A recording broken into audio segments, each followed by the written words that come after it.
Hey, friends and future authors. This is Lynn Liquidy Smartest back for another episode of Publishing for Professionals. This is episode 14, and I'm super excited today to talk about how to research your niche market effectively. And this is part one. So, this is a two-parter.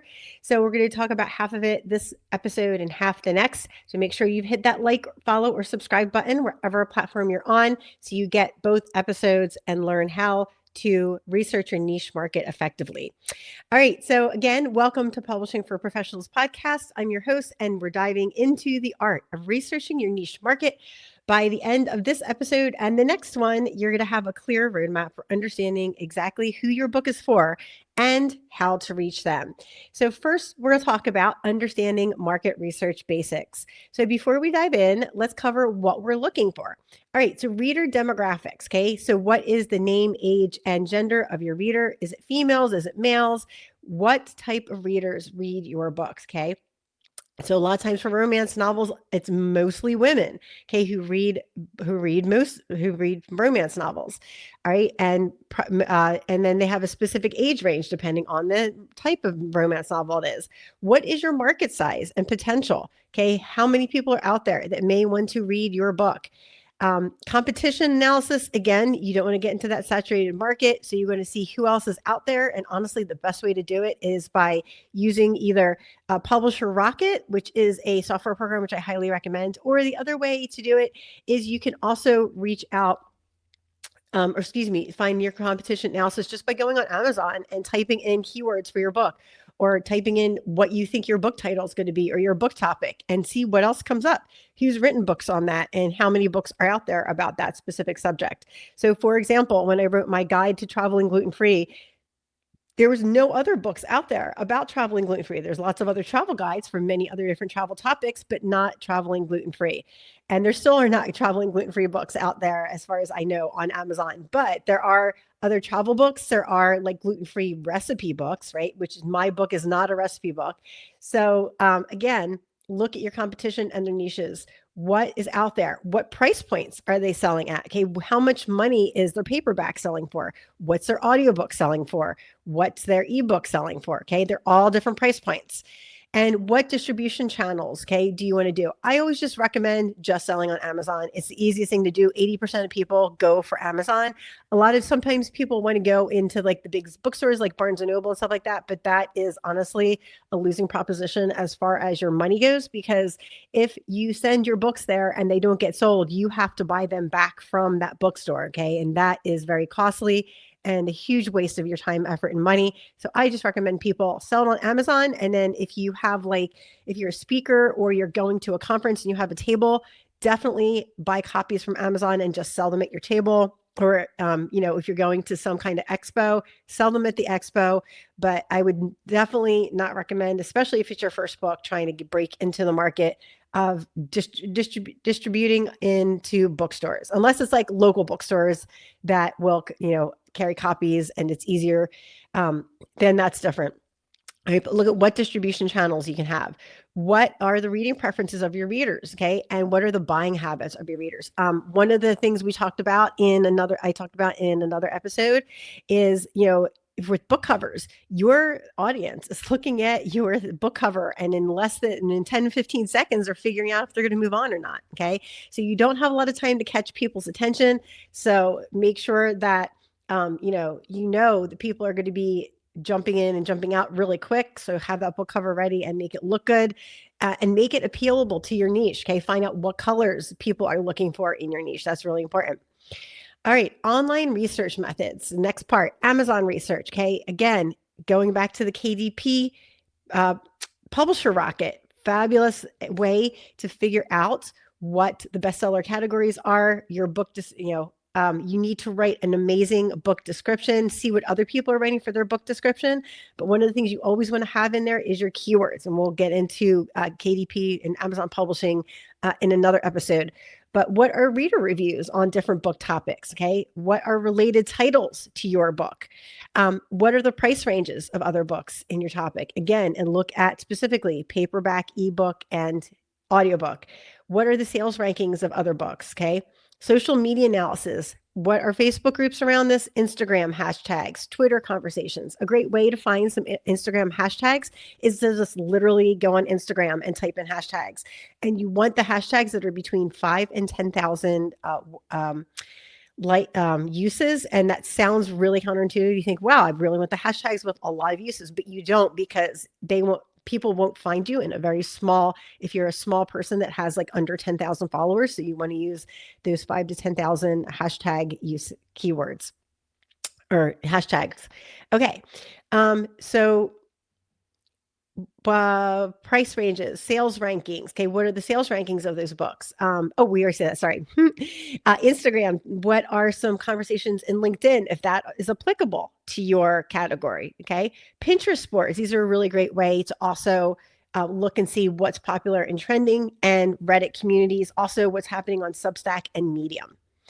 All right. Another thing, online research method, you can find out who's talking about your niche is go on Google Trends. Google Trends is a free platform, and you go on trends.google.com and you can type in anything, and it gives you all sorts of information, like what states this information is popular in, what topics are ranking for that item and that content, which is really good.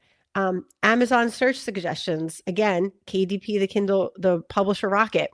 Goodreads topics. What are people reading on Goodreads? And forum discussions, blog post popularity, and search volume data. All right, direct research methods.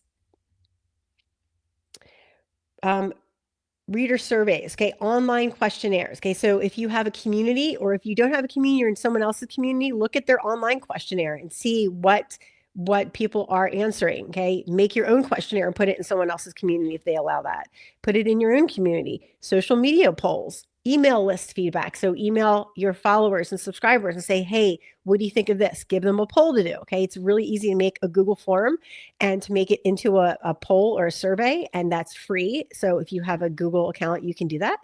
Beta reader input. So a beta reader is a person who you have given the book to, and you've asked them to critique it in some certain way, not for grammar, but mainly for like topic and flow. And also like, hey, what do you think this is? Is this topic relevant? Okay. And also focus groups. Okay. So if you get together with a group of people and ask them questions about your book, you send them your book ahead of time, and then you meet 2 or 3 times with that group of people. When you publish your book, you give them a thank you, give them a book copy, and that is a focus group. So you can ask them all sorts of questions about your book or about that topic. Industry professional input. Okay, bookstore owners, talk to some bookstore owners, librarians, literary agents, publishers, book marketers, or writing groups to see what is hot and trending, what is applicable in your field. All right, my friends, we're going to take a break. When we come back, we're going to talk more about how to research your niche market effectively. So make sure you stay tuned in for the next half of our show.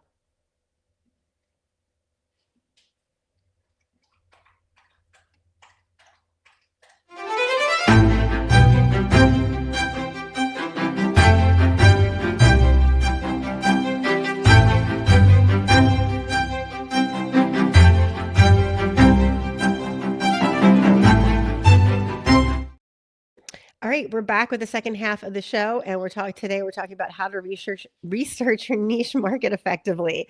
Okay, so analyzing your competition. Okay, study your competitors. Okay, what are they doing for page counts, cover designs, marketing strategies? Okay, there's lots of different marketing strategies out there. We'll get into that more specifically in another episode. Social media presence. Okay, there's certain platforms that are good to be on.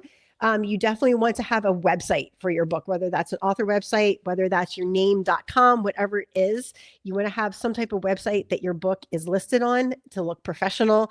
And what are the unique selling points of your book? What are your pain points that you're going to cover that other books don't cover? Okay. So maybe your book is a playbook, and there's other books out there that aren't in playbooks, and they don't give you a guide, a guide on how to do whatever it is that you're teaching them to do. Okay. So what is it that makes your book unique? And other people's book, your book unique as opposed to other people's books.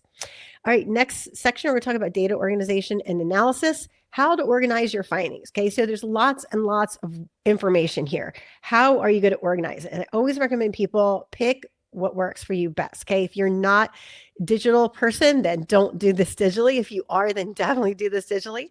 Okay, one easy way is to create a spreadsheet either on Excel or another spreadsheet program. I like to use Google Sheets in my Drive, and then I can download that as an Excel spreadsheet or a CSV if I need to.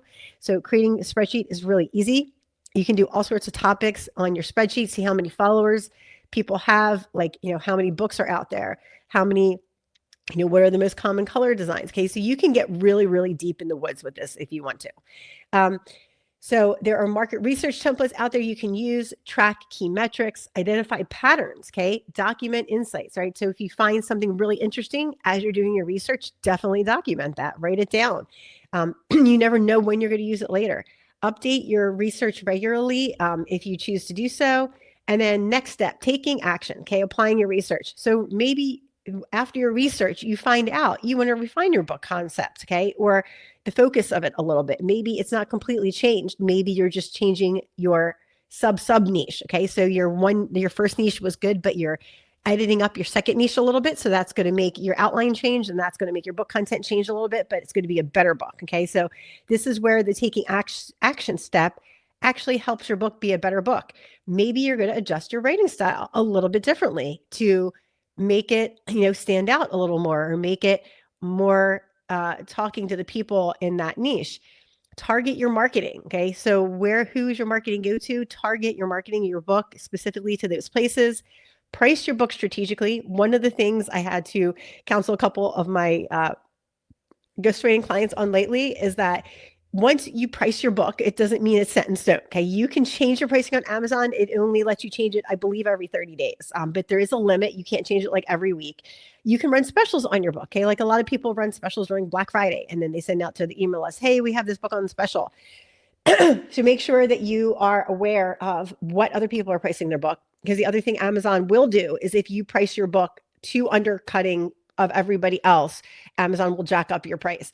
It did that to me, and I didn't actually I was not trying to undercut my competition, but what it was doing, it was comparing my Guide to Traveling Gluten-Free to cookbooks. Okay. And cookbooks are going to be costing more because they're color inside and they're color out, and they're harder to put together. So cookbooks are going to cost more than a travel guide. So, but they were thinking, oh, this is all gluten-free. And so because these topics are both gluten-free, that they should be priced the same. And that is not correct, right? A recipe book should not be priced the same as a travel guide.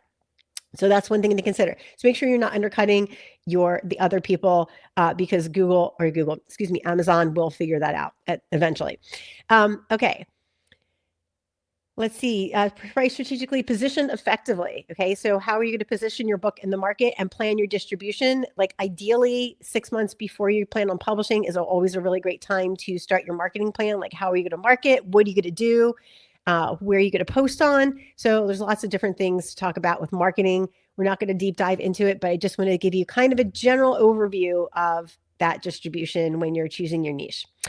All right, my friends, before we wrap up today's episode, I want to invite you to join our magical circle of writers in the Publishing for Professionals community. And the way you do that is by hitting subscribe or follow wherever you're watching or listening to this podcast, because it's not up yet. But if you're a professional and you're on the journey to becoming a published author, this free community is going to be your creative sanctuary to connect with fellow writers who understand your publishing dreams. And you can get invaluable self-publishing support from myself. You can access our treasure trove of self-publishing videos. You can talk to other people who are on this journey with you. It's like having a supportive writing family right at your fingertips. So make sure to hit the subscribe or follow button so you'll be the first to find out when my new community opens. Because if you are one of my first 100 community members to join, you're going to get a special gift. Until next week, my friends, this is Linda Liquidy reminding you to keep writing, keep dreaming, and keep creating. Your book is waiting to be born.